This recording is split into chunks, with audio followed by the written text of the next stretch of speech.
भी होंगे, खुश होंगे। तो आज का टॉपिक हमारे पास, जैसे कि हमने लेटेस्ट की लेक्चर की सीरीज शुरू की हुई है, तो आज का टॉपिक हमारे पास पर्सनल स्टेटमेंट के बारे में। मैं इसको आपको पैटर्न भी दिखाऊंगी कि आपने किस तरह से लिखनी है, और वैसे भी आप लोगों को समझा भी देती हूँ। What is personal statement, important point जो हम लोग इसमें डिस्कस करेंगे, ये 6 पॉइंट्स होंगे, इंपॉर्टेंट हैं, जो मैंने आप लोगों के साथ डिस्कस करने हैं जी। अच्छा, तो पहले पर्सनल स्टेटमेंट के बारे में बात कर लेते हैं कि पर्सनल स्टेटमेंट कहते किसको हैं।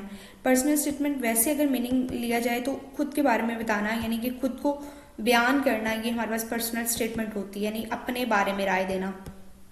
वो राय एग्जामिनर का मर्जी है, वो किसी बारे में भी पूछ सकता है कि आप इस बारे में क्या। अब जो लेयर टेस्ट में जो पर्सनल स्टेटमेंट हमारे पास आती है, what is personal statement about layer test, जब हम लोग डिस्कस करते हैं तो उसमें हमारे पास जो एग्जामिनर ने एक आपको टॉपिक दिया होता है, जैसे कि आपको टॉपिक दे देते हैं कि सोशल मीडिया के फ़वाद के बारे में अपनी पर्सनल राय दें, या फिर ये टॉपिक दे देते हैं कभी कभी इस तरह। ज़ाहिर बात है इतना सिंपल तो टॉपिक नहीं होता, लेकिन इतना मुश्किल भी नहीं होता। आपको इस तरह का टॉपिक दिया जाता है, ज़ाहिर बात है आप लोगों ने फर्स्ट ईयर सेकंड ईयर करके आए होते हैं, तो आपको इतना टॉपिक तो आ सकता है कि आपको एक टॉपिक दिया जाए और आप उस पर अपना ओपिनियन दे सकें। बेसिकली ये पर्सनल स्टेटमेंट होती है कि आपको एक टॉपिक दिया जाता है, आपने उसका पर एक ओपिनियन देना होता है। और टॉपिक इतना मुश्किल नहीं होता कि आप उस पर ओपिनियन ना दे सकें। उनको भी पता होता है कि सेकेंड ईयर करके आए हैं बच्चे, तो वो कौन सा टॉपिक कर सकते हैं। अच्छा, जो मैं आप लोगों की एक और बात बताती हूँ, जो स्टूडेंट्स की फेल होते हैं लैट टेस्ट में, या फिर उनका नहीं क्लियर हो रहा होता, वो यही गलती करते हैं कि एमसीक्यूज पे लगे रहते हैं, लेकिन पर्सनल स्टेटमेंट और ऐसे की प्रैक्टिस नहीं करते, जिनकी वजह से उनका बार बार जो है वो टेस्ट, समझ रहे हैं ना, बार बार टेस्ट जो होता है वो फेल होता रहता है, पास नहीं हो रहा होता। तो आप लोगों ने क्या करना है, पर्सनल स्टेटमेंट और ऐसे पर भी तवज्जो देनी है। एमसीक्यूज में तो आपको लोगों के तुक्के भी लग जाते हैं, आप कितना ही एमसीक्यूज को रट लोगे। उसमें जनरल नॉलेज के जो होते हैं, एथकोड द वर्ड आते हैं, इस्लामिक स्टडीज़ के चलिए आप कर लेंगे, वो बेसिक्स होता है। फिर उसके अलावा पाकिस्तान स्टडीज़ को कर लोगे, बाकी तो आपको तुक्के ही लगाने पड़ते हैं। तो पर्सनल स्टेटमेंट पर ज़्यादा तवज्जो दिया करें। पर्सनल स्टेटमेंट आपने किस तरह लिखनी है, इसकी कुछ चंद एक इंपॉर्टेंट पॉइंट्स है। आप लोगों ने स्टार्ट करना विदाउट योर इंट्रो। अब बात पता है क्या है, विदाउट योर इंट्रो मैं आप लोगों को क्यों कह रही हूँ, इसके पीछे भी एक मेन रीज़न है। जो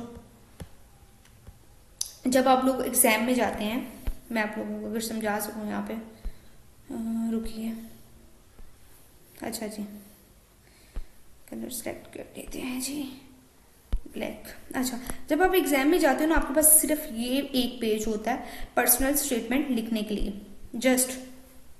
अब इस पर आपने एक टॉपिक लिख लिया, अब टॉपिक का नेम लिख लिया, मार्कर के साथ अच्छे से करके लिखें, मार्कर का यूज़ भी कर लिया करें। अब आप लोगों ने यहाँ से पर्सनल स्टेटमेंट शुरू की। अब आप लोग क्या करें, पहला पैराग्राफ जो आपने लिखा है वो आपने अपने इंट्रो दे दिया। अब बाकी की जो 2 पैराग्राफ रहते होंगे वो जस्ट आप पर्सनल स्टेटमेंट लिखेंगे, ओपिनियन देगी उस पर आप क्या ही 2 पैराग्राफ में ओपिनियन दे लेंगे। उसमें तो एंड वाले पैराग्राफ में तो आप कंक्लूड करेंगे, और पहले पैराग्राफ में आप जो टॉपिक है उसका इंट्रो देंगे, तो जो मेन बॉडी है वो आप लोगों की कहाँ जाएगी। तो इसलिए आप लोगों ने इंट्रो बिल्कुल भी नहीं लिखना। आपके पास ये एक शीट आई है, तो आप लोगों ने जस्ट शुरू कर देना यहाँ से पर्सनल स्टेटमेंट लिखना। अब इसमें जो पैराग्राफ होंगे वो 3 to 4 होंगे। अब आप लोगों स्टूडेंट बहुत ज़्यादा ना एग्जाम में बैठ के सोच रहे होते हैं कि हम इसको स्टार्ट कहाँ से करें, शुरू कहाँ से करें। तो आप लोगों ने लिखना है कि बहसीयत मैं तालब इल्म की ये सोचता हूँ, फिर ये सोचती हूँ, ये करके लिख लें। या फिर और भी अगर आपको इससे ज़्यादा कोई सूटेबल वर्ड्स लगते हैं तो वो आप लोग कर लें, या फिर मेरी ये राय है इस टॉपिक के बारे में, तो इस तरह से करके कर लें। अब आपने पैराग्राफ क्या करना है, पैराग्राफ की समझ आनी चाहिए कि आप लोग पैराग्राफ नेक्स्ट स्टार्ट कर रहे हैं। ये पैराग्राफ आपका खत्म हुआ, आप लोगों ने यहाँ से शुरू करना है नेक्स्ट। थोड़ी सी स्पेसिंग यहाँ पे देनी है आप लोगों ने, ठीक है, ताकि पता चले। और फिर आगे से आपने स्पेसिंग नहीं देनी, ये इस तरह से आप लोगों ने पैराग्राफ लिखना है। 3 to 4 आप लोगों के पैराग्राफ हों। फर्स्ट पैराग्राफ में ही आपने डिस्क्राइब कर देना है कि आपका जो मेन थीम है वो क्या है, और आपकी रेलिवेंसी होनी चाहिए पैराग्राफ में। ये नहीं है कि फर्स्ट पैराग्राफ में कोई और बात करें, सेकंड पैराग्राफ में कोई और बात करें, थर्ड में कोई और बात करें, ऐसे नहीं करना।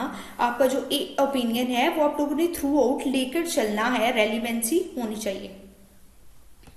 और टू द पॉइंट आप लोगों ने लिखना है। ये नहीं है कि दरमियान में स्टोरीज ऐड करना शुरू नहीं कर देनी। मैंने आपको बताया कि आपके पास बहुत लिमिटेड स्पेस है, तो आप लोगों ने स्टोरीज ऐड नहीं करनी, आपने जस्ट जो ओपिनियन है वो ऐड करना है उसमें।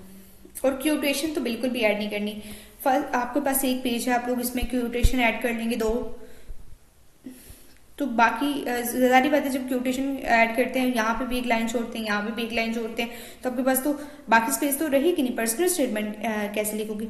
अब लैंग्वेज का जो होता है, स्टूडेंट्स को लगता है कि अगर वो इंग्लिश में लिख रहे हैं तो उनके मार्क्स बहुत ज़्यादा आ जाएंगे, अगर वो उर्दू में लिख रहे हैं तो उनके मार्क्स नहीं आएंगे।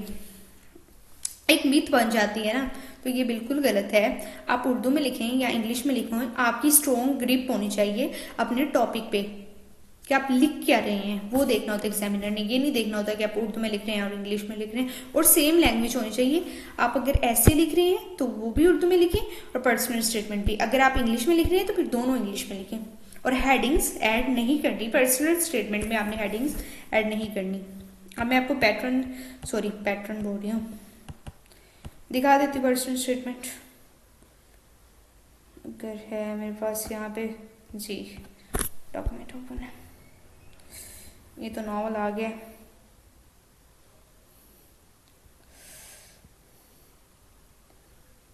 पर्सनल स्टेटमेंट का टॉपिक तो था ये, आई थिंक ये फाइल है। अगर आप लोग ये फाइल लेना चाहते हैं, इसमें सब कुछ इंक्लूड है A to Z। आपके MCQs, आपके पर्सनल स्टेटमेंट, आपके कॉन्सेप्ट जो सिनोनिम्स के बारे में है, उर्दू में तशबीह तलमीह के बारे में सब कुछ ऐड किया हुआ है। तो आप लोग अगर लेना चाहते हैं तो ले सकते हैं इसको भी। ये फाइल 400 पेजेस की है और हर चीज़ इसमें डिस्कस की हुई है। और 250 की आप लोग नीचे कमेंट बॉक्स में करेंगे तो ऑर्डर आपका बुक हो जाएगा। आपको ये फाइल के बाद आपको कोई भी बुक परचेज करने की ज़रूरत नहीं पड़ेगी और ना ही कहीं और से तैयारी करने की ज़रूरत पड़ेगी। अच्छा जी, इंग्लिश पर्सनल स्टेटमेंट आप लोगों ने ये देखें इस तरह से शुरू करनी है। ये बुलेट्स मैंने लगाए हैं, आप लोगों ने नहीं लगाने। और ये देखें पैराग्राफ खत्म होगा ना, आपकी थोड़ी सी स्पेस यहाँ पे रहनी चाहिए। और पैराग्राफ आपने ये नहीं करना कि बहुत ज़्यादा लॉन्ग कर देना है। आपका 8 to 9 लाइन्स का होना चाहिए मैक्सिमम।